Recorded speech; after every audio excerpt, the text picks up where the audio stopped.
আমি খেয়াল করলাম কাস্টমারে শুধু ডাম্পলিংয়ের ভেতরের পুরটা খাচ্ছে, কিন্তু বাইরের আবরণটা বাটিতে ফেলে রাখছে। কেন তারা এটা খাচ্ছে না তা জানতে চাইলে একজন কাস্টমার বলল, এখানকার মানুষ মোটা আবরণ পছন্দ করে না। আমি আমার গ্রামের রেসিপি অনুযায়ী ডাম্পলিং বানিয়েছিলাম। তখনই বুঝলাম কেন আমার ব্যবসা ভালো চলছে না। সেই সন্ধ্যায় বাড়ি ফিরে আমি ডাম্পলিংয়ের আবরণ এত পাতলা করলাম যে তার ভেতর দিয়ে মোমবাতির আলো দেখা যাচ্ছিল, কিন্তু পরের দিনও আমার ডাম্পলিং বিক্রি হলো না। অন্যদিকে অন্য দোকানগুলোতে কাস্টমারদের ভিড় আর আমার দোকান একদম ফাঁকা। আমি চিৎকার করে ডাকলেও কোনো লাভ হলো না। সারাটা দিন অন্য দোকানগুলোর ভিড় দেখে আমি হিংসায় জ্বলছিলাম, কিন্তু আমার ডাম্পলিংগুলো নষ্ট হয়ে গেল, কেউ কিনল না। মনটা ভেঙে গেলেও শেষমেশ সেগুলো ডাস্টবিনে ফেলে দিলাম। তবে আমি হাল ছাড়লাম না। 3 দিন 3 রাত জেগে ডাম্পলিংয়ের আবরণ আরো উন্নত করলাম। এরপর আমার বাড়ির মালিককে খেতে দিলাম, কিন্তু তিনি বললেন আবরণ পাতলা হলেও এটা এখানকার ওনটন বা নুডলসের মতো সুস্বাদু হচ্ছে না। তাই আমি ডাম্পলিং নিয়ে ওনটন দোকানের মালিকের কাছে গেলাম, তাকে খাওয়ালাম আর পরামর্শ চাইলাম। তিনি খেয়ে বললেন স্বাদ দারুণ হয়েছে, কিন্তু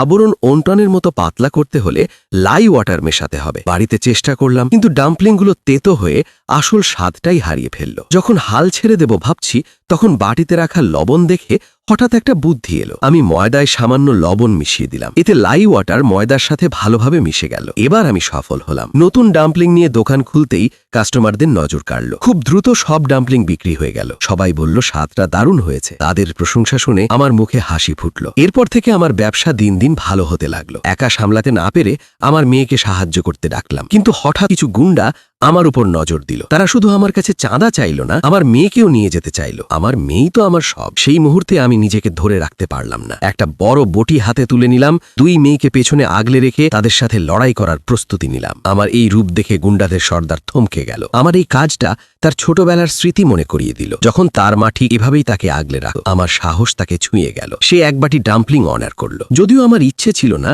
তবুও তাকে এক বাটি ডাম্পলিং দিলাম। অবাক করা ব্যাপার হলো, খেয়ে সে খুব খুশি হলো এবং শুধু তার সঙ্গীদের জন্যই অর্ডার করলো না, বরং খুশি মনে ফাঁকাও দিল। এমনকি সে আমার চাঁদার পরিমাণও অর্ধেক কমিয়ে দিল। পরে তার মায়ের জন্মদিনের জন্য সে আমার কাছ থেকে 500 ডাম্পলিং অর্ডার করল। আমি শুধু সমস্যাই সমাধান করলাম না, বরং অপ্রত্যাশিতভাবে একজন বড় কাস্টমারও পেয়ে গেলাম।